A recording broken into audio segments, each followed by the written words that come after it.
Hello friends, welcome to Group 5. In this lecture 6.9, we will discuss a numerical problem. The interior of Earth can be treated as a homogeneous spherical mass in hydrostatic equilibrium.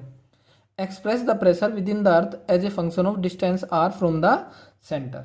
So हमें किसी particular radius के लिए centre से जो distance है हमें pressure calculate करना है.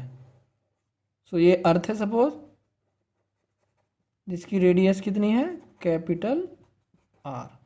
अब यहाँ से हमें स्मॉल आर डिस्टेंस पर प्रेशर बताना है कितना है. सो हम क्या करेंगे, एक एलिमेंटल स्फेयर कंसीडर कर लेंगे जिसकी रेडियस आर होगी स्मॉल आर, और इसकी थिकनेस ले लेते हैं D R. Thickness D R. इस एलिमेंटल स्फेयर का जो मास है, सपोज मास कितना है इसका DM.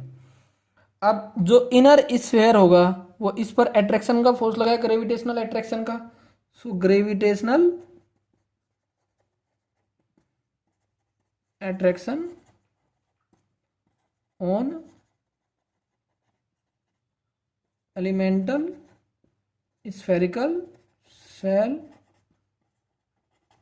Of radius r is कितना होगा फोर्स जी एम. किसका मास, जो इनर स्फेयर है उसका mass, into mass of this elemental spherical shell DM upon are square, और ये माइनस में क्योंकि अट्रैक्शन का फोर्स है. अब सपोज डेंसिटी है रो, सो कितनी होगी total mass upon total volume equal to mass इस इनर स्फेयर का अपॉन वॉल्यूम इस इनर स्फेयर का.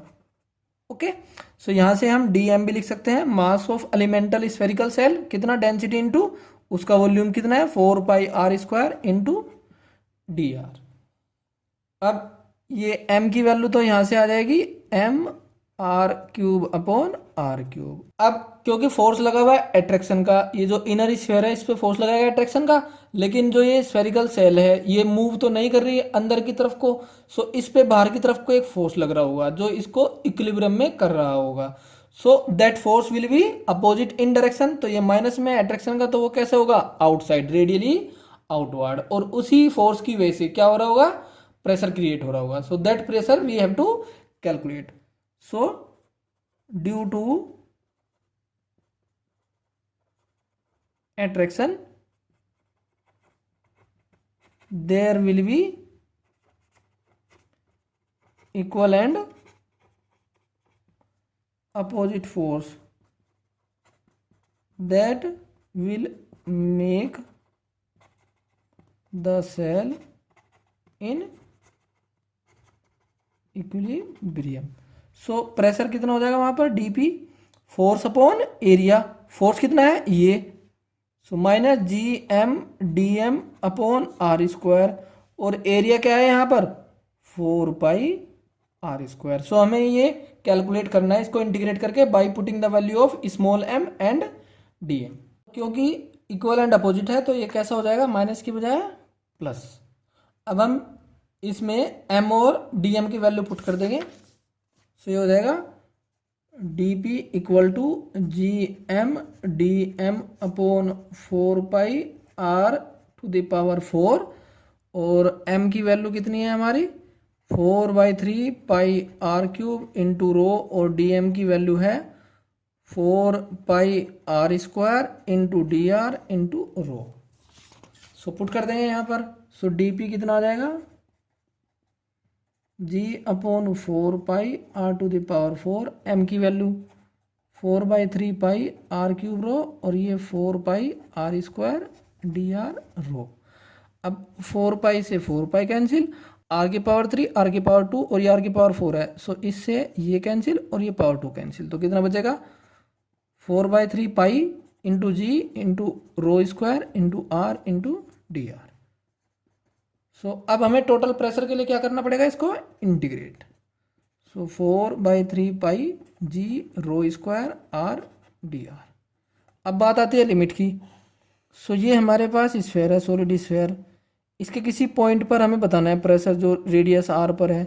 सो ये इनर स्फेयर अट्रैक्शन का फोर्स लगा रहा होगा जिसकी वजह से इक्विलिब्रियम में करने के लिए फोर्स किधर लग रहा होगा, रेडियली आउटवर्ड्स।